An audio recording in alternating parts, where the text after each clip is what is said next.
Bem, agora a gente vai ver a segunda forma de financiamento do déficit público, né? Nós temos aqui essa equação da restrição orçamentária, né? Uma equação, na verdade, uma equação de equilíbrio orçamentário, né? De restrição orçamentária também do governo, e nós vamos fazer a mesma suposição que nós fizemos anteriormente, ou seja, essa restrição ela se quebra porque há um gasto excessivo de 150 bilhões do governo, né? E aí a arrecadação é de 50 bilhões, e aí o governo tem um déficit de 100 bilhões de reais.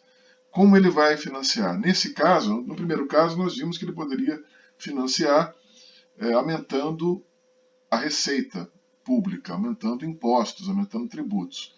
Agora, nós vamos olhar esse mecanismo aqui. Nós vamos fazer com que o governo se financie emitindo nova dívida, né? Emissão de nova dívida pública. Então, variando aqui a dívida pública aqui. Essa aqui é a nova dívida pública, né? Essa aqui é a dívida pública passada, né? Essa dívida pública passada, aqui o serviço, né? Esses dois aqui, IT vezes DT menos 1 é o serviço da dívida, né? Serviço da dívida pública passada, aqui.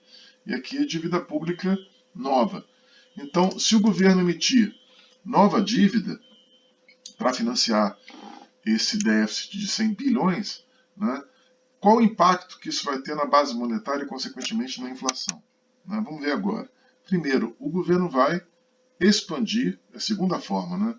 Vou botar aqui, segunda forma de financiar o déficit, forma 2, é o governo aumentar, né, a dívida pública, é expandir, emitir nova dívida pública no valor de 100 bi. Tá? Nesse caso, se ele emite nova dívida pública, ele vai vender obrigações do Tesouro, né, títulos públicos, para o público, para empresas e para famílias, né? Essas famílias vão comprar esses títulos, tá certo? E quando essas famílias comprarem esses títulos, vai haver uma queda nos depósitos à ordem do sistema não monetário. Né? Essas famílias vão tirar dinheiro do banco, da conta corrente, e vão comprar títulos. Tá? Então isso vai cair, vai haver uma redução de 100 bi nos bancos. Tá? Então, isso faz com que haja uma queda nas reservas e, consequentemente, uma queda na base monetária, tá? De 100 bi, menos 100 bi.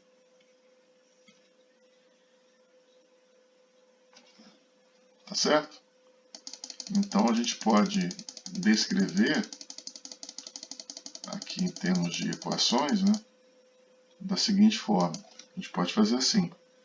A gente pode dizer que há uma queda da base monetária decorrente de uma queda de reservas bancárias que ocorreu por causa do aumento dos depósitos à ordem do banco, da administração central, do governo, né?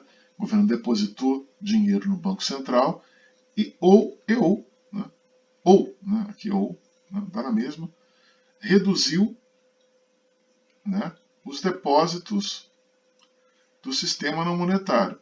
Então, dinheiro saiu dos agentes privados, famílias, empresas, foi para títulos do governo, o governo pegou esse dinheiro arrecadado dos títulos e depositou no Banco Central.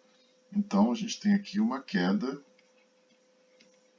de 100 bilhões. O governo emitiu títulos e houve uma queda de 100 bilhões. Tá? Essa aqui, a gente vai chamar essa aqui de Operação 1.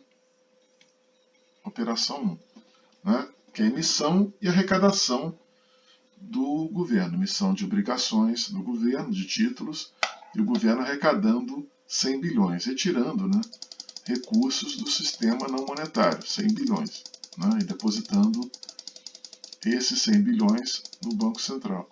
Tá? Agora, o governo vai, né, pagar por bens e serviços aos seus fornecedores. Tá? Vai pagar por cheque. Mesmo jeito que foi feito lá quando arrecadou tributos. Né? Só que agora ele emitiu os títulos. E aí ele faz depósitos, né? Agora aumenta a base monetária, porque as reservas aumentam, porque o governo retira recursos dos depósitos à ordem da administração central, o depósito do Banco Central que ele tem na sua conta, né? E retira recursos para fazer depósitos, para pagar por cheque, né? Ao sistema não monetário. Então, ele tira recursos, reduz seus depósitos no Banco Central, depósitos à ordem da administração central, das administrações centrais, e paga por cheque ao sistema não monetário, né? As empresas, supermercados, lojas, etc., que o governo paga por bens e serviços, né, para seus fornecedores. E aí há um ingresso de recursos de 100 bi. Né? Como houve lá menos 100 bi na operação 1, né? Operação 1, mais 100 bi, igual, né? Mais 100 bi na operação 2, a gente tem que o saldo da variação da base monetária é zero. A base monetária não variou, tá? Ela não oscilou. Então, como a base monetária não oscilou, não existe, vou botar aqui não, né? Não há aumento de M via multiplicador. Não tem efeito pelo multiplicador porque a base monetária não aumentou. Então não aumentou M e, consequentemente, não vai haver aumento da inflação. Então, a emissão de nova base, aliás, a emissão de nova dívida pelo governo, a emissão de títulos, é uma forma também de financiamento não inflacionário.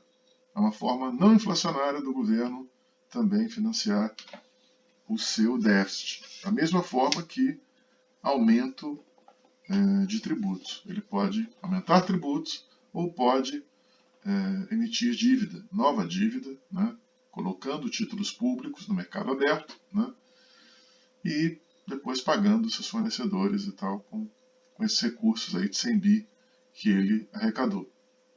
Tá certo? Então essa segunda forma, segunda maneira de o governo financiar seus gastos, seu déficit. Né? Primeira forma que nós vimos foi aqui, aumentando tributos. Segunda forma, aumentando a dívida. Né? Essa aqui, primeira maneira. Aqui, segunda maneira.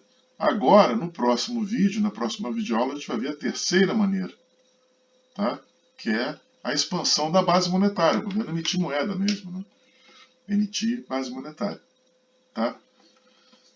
Novamente, arrecadação de tributos para financiar déficit não gera inflação. O efeito é nulo sobre a base monetária. Emissão de nova dívida, emissão de títulos para financiar o déficit, também não gera impacto na base monetária. Então, uma forma não inflacionária. Tá? A terceira forma a gente vê que é a emissão de base monetária, emissão de moeda, né?